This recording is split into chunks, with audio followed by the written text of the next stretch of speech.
안녕하세요. 친절한 약사입니다. 오늘 시간은 지난 시간에 제가 아토피 환자가 갑상선 검사 왜 해야지? 라고 말씀을 드렸어요. 그래서 갑상선을 준비했습니다. 갑상선 기능 저하증, 기능 항진증.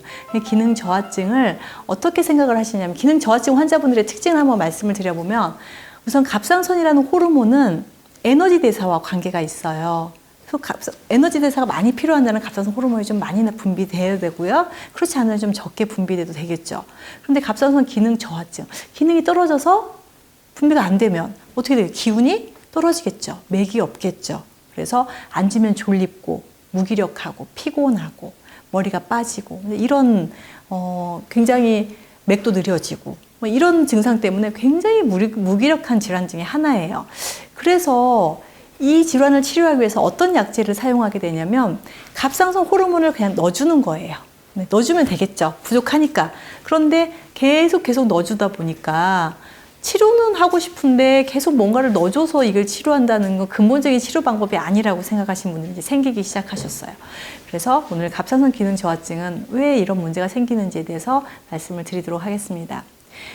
제가 앞서서 말씀드린 것처럼 갑상선 기능 저하증은 대부분이 자가 항체를 가지고 있는 자가 면역 질환입니다. 이게 무슨 말씀이냐면, 자, 아토피는 내 몸에 들어온 대부분, 아토피 모든 분들이 다 음식에 알러지가 있지는 않아요. 진드기 있을 수도 있고 발견되지 않는 어떤 물질일 수도 있습니다. 그런데 대부분이 음식이라서 음식의 표현을 하면, 내가 음식이 내 몸에 들어오면 그 음식을 공격하는 내 몸에 항체가 만들어지는 거예요. 무기가 만들어지는 거예요.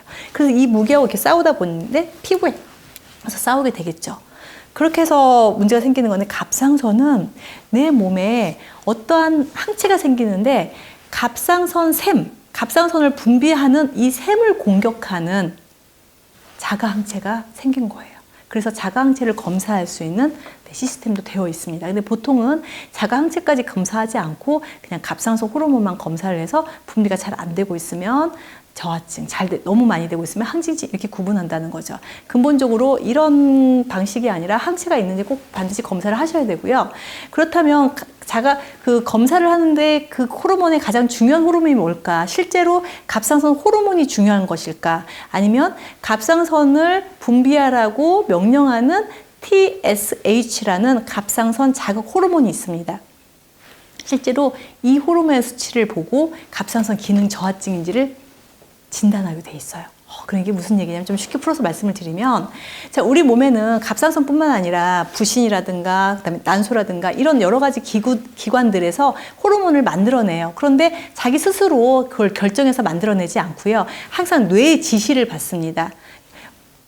갑상선에서 호르몬을 분비해야 되는데 분비량이 이제 다 써버렸어요. 그러면 갑상선에서 뇌로 전달을 해요. 나 지금 부족하니까 빨리 만들으라고 지시를 내려주세요. 그리고 뇌에서 뇌하수체라는 곳에서 갑상선 자극 호르몬, 그래서 갑상선을 만들으라는 전달 호르몬을 갑상선에 보내게 됩니다. 피를 통해서, 혈관을 통해서. 그렇게 돼서 만들어지는데, 갑상선 기능 저하증 환자들의 특징은 이 TSH, 갑상선 자극 호르몬 수치가 너무 높아 있어요. 정상인들보다 3배, 4배까지 높아 있어요. 이거 무슨 일이냐면은, 아무리 뇌에서 분비를 하라고 명령을 해도 갑상선에서 누군가가 나를 공격해서 갑상선 샘을 망가뜨리다 보니까 분비를 못하는, 공장이 파괴가 되는 거예요.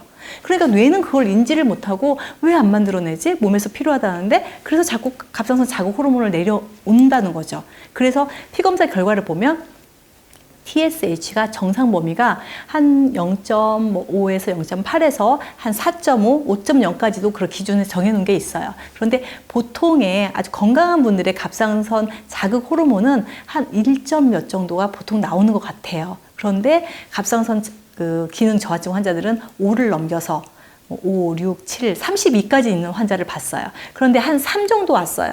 4 정도 왔어요. 그러면 나는 지금 그 기능에 뭔가 떨어지는 쪽으로 가고 있는 거잖아요. 정상 범위에 있지만. 그럴 때는 항체 검사를 하셔가지고 내가 실제로 내 몸에 갑상선을 파괴하는 자가 항체가 있는지를 꼭 검사하셨으면 좋겠습니다. 그래서 기능 저하증 검사 진단하는 방법은 TSH가 굉장히 높아져 있는 거. 그리고 갑상선 기능 항진증은 거꾸로겠죠. 그래서 수치를 보면 높아져 있는데 나는 왜 저하증인가 하고 의구심을 가지실 텐데 그거는 뇌에서 자극 호르몬의 분비량을 말을 하는 거고 실제로 내 갑상선을 만드는 이 공장 갑상샘이라는 곳에서 못 만들어내기 때문에 자극 호르몬이 분비량이 늘어날 수밖에 없다는 거죠. 그래서 자가 항체가 갑상선이라고 하는 그 샘 자체를 공격하는 항체 때문에 못 만들어내서 TSH가 올라가는 질환, 그거를 보고 갑상선 기능 저하증이라고도 하고요. 하시모토 디지즈라고, 하시모토병이라고 이름을 지어지기도 합니다. 자가항체가 발견이 되면 그런 하시모토병이라고 표현하기도 합니다. 이제는 갑상선 호르몬이 분비가 없어가지고 호르몬제를 계속 먹는 거를 평생 하실 일이 아니라 내 면역 상태, 자가항체를 많이 만드는 면역 상태를 좀 고쳐보려는 시도를 하시는 분들이 생기기 시작했고요. 저도 그 부분에 제가 도움을 드릴 수 있는 공부를 했고 그런 치료 사례들도 많이 준비가 되어 있습니다. 오늘 갑상선 기능 저하증, 하시모토병에 대해서 오늘 배우셨는데 유익한 정보였으면 좋겠습니다. 오늘 이 시간 여기서 마치도록 하겠습니다. 고맙습니다.